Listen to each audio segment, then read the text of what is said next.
Y'all know what's going on. It's time for another episode of Doing Time with Joe. I'm your host, Joe Bacon. Welcome to the show, y'all. Look here.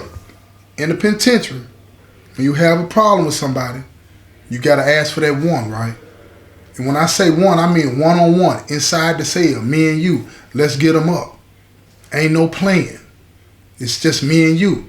You feel me? Now, back in the day, that was common. You have a problem with somebody, you step in the cell, you get them up, come up out of there, it's over with, right? But see, when you got that gang influence started to come on, right, it was still like that, right? Because a lot of people were scared of the gang members and all this and that. So we was just doing what we do. You want to go in the cell? Because we fight for fun. We would fight for fun just so we could stay up on our skills. We had to work out, do all that old kind of stuff, kicking it. Then we get in cells and we go at it at each other. Just for fun. So when the time came for one with somebody that was a peon or the op, man, let's get it. Let's get it. It's as simple as that, man. Ain't nobody playing. But man, you know what? As the years went on, bruh them started to see that every time we call for a one, we ain't winning. We ain't winning every time. Now let me tell you about this brother that I know named Crazy, right? I mess with Crazy G. I mess with it. And see, Crazy, this brother could fight. I'm talking about, he got hands, man, so fast, man. It's like he could hit you, strike a match, light a cigarette, take a puff off the cigarette, and hit you again before you can even do anything about it. I'm telling you. He was that fast. And it was hard licks too. And his hands was like sandpaper. Both sides of his hand. Now they don't even make sense, man. Crazy be playing with you and stuff like that. You know how some people be playing and you be slap boxing and all this and that. Whether his hand was open or closed, man, it's some skin gonna be get peeled up off your face, man. I ain't even like to deal with him, man. Whenever you, cause you know when you part of the business, right? When I was back in rotation, anytime you meet up, you greeting a brother, you know y'all got to shake hands. I ain't even like shaking his hand, man. It's almost like it's like rubbing your hand on some concrete, and the concrete got glass and loose pieces of asphalt in it, and it's gonna cut you. That's how his hands was, man. So imagine when he hit you in your face with all the force that he got behind it. I'm talking about he was thick too, arms big, shoulders big, pow, plenty power. So check this out. So one day, see Crazy, he was COS, right? And the COS, he's chief of security. You know what I'm saying? He over all the security, right? So he come to me one day. He telling me about this dude, you know what I'm saying, that done offended one of the brothers on the basketball court, right? So I asked him, I said, hey, bro, don't come to me with no bull crap, man. Now, what the dude do? Now, see, one of the rules in the org is you can't have no bad sportsmanship. And I know the brother that he's talking about, he always had bad sportsmanship. He always want to try to start something and then pick a fight with somebody, right? So I told him, I don't want to hear no bullshit. Tell me what bro did, and then we're going to decide what it is. So Crazy look at me. He tell me, he said, hey, bro was going to the hole. He was trying to shoot a layup. He done beat dude. Dude trying to catch him, but he went there all the way. So when he swung at the ball to try to block it, he hit bro in the forehead and it knocked him down. So I said, was he trying to get at the ball, man? And Crazy was like, I don't know. When I turned around, man, and you know, that's just what I saw. I seen him swinging, and he hit bro in the head, and it knocked him to the ground. And bro got up. He all mad. He trying to get at him. We broke it up. You know what I'm saying? Now bro talking about, you know what I'm saying, he want to get him up with dude. I said, man, ain't nobody got time for all this, right? I said, tell you what, go holler at the peon, man. So Crazy go holler at the peon, and the peon tell him, look, man, I don't care nothing about all that, man. If he want to get him up with me, let's get him up. Oh. Okay, that what's up then. That what's up. He got all his mouth now. At first, I was looking at the situation like, because I know bro always be trying to start stuff, right? I'm looking at the situation like bro might be trying to instigate something so he can try to whoop dude and then try to extort him later or something like that, right? I was taking for granted something. I was taking for granted because we gangsters, right? That we always gonna win. Because for the most part, most people are scared to go all the way in with you when they fight because they know that you got the mob behind you. So they'll stand up a little bit, and then when you get a little too aggressive with them, they'll fold up. And see, I had gotten to that point in my mind where I was taking for granted that, oh, they scared. They ain't gonna do nothing. So I'm thinking everybody on that.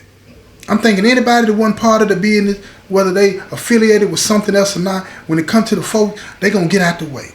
That's what I was thinking, y'all. I'm telling you. That's what I was thinking. Boy, was I wrong. Boy, was I wrong. So look, let me tell you what I did. So I go to bro. And I tell bro, I said, look, man, look here. You want to get that dude? Y'all going to get a one. Hit the sale. Bro like, yeah, I got that. I'm going to go on in there and mop him real quick. You know what I'm saying? I said, man, I don't want to hear all that. Take it to be in the man, and I'll holler at y'all later, man. So I leave. Me and my number 2, we go down on the ball field. We chilling, right? We chilling on the ball field. It's 4:30.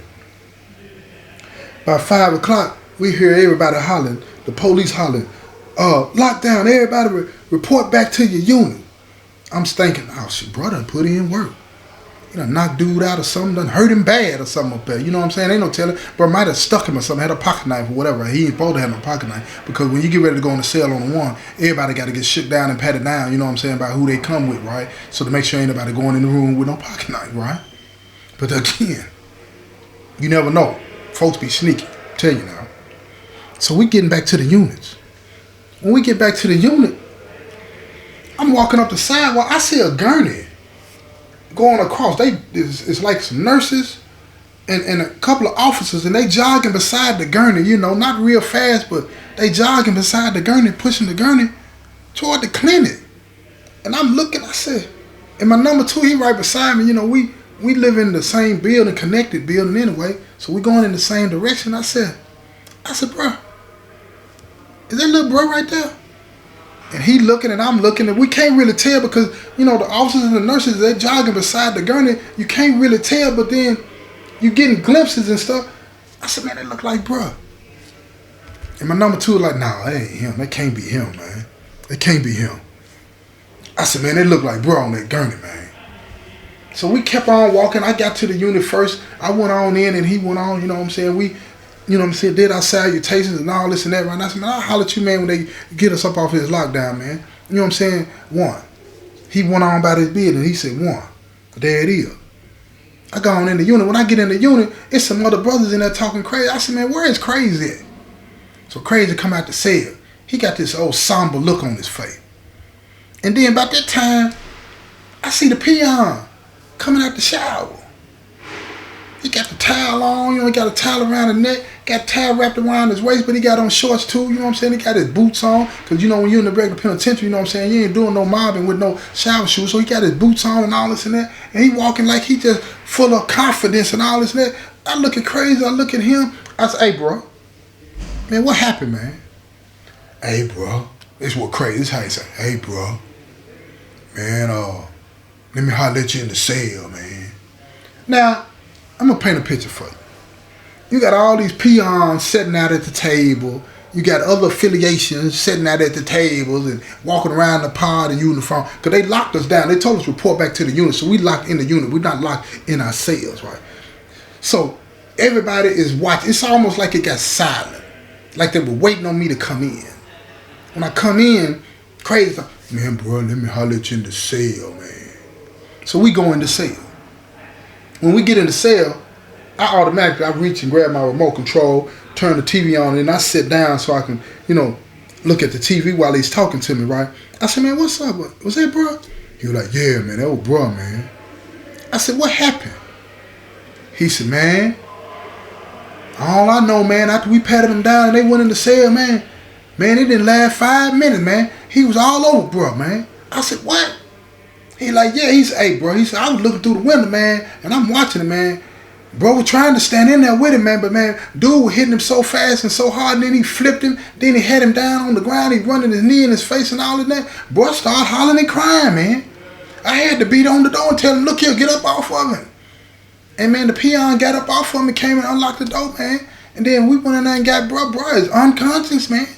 I said, so how the police get in? Where the nurses and all this come from? He said, bro, I'm going to keep it real with you, man.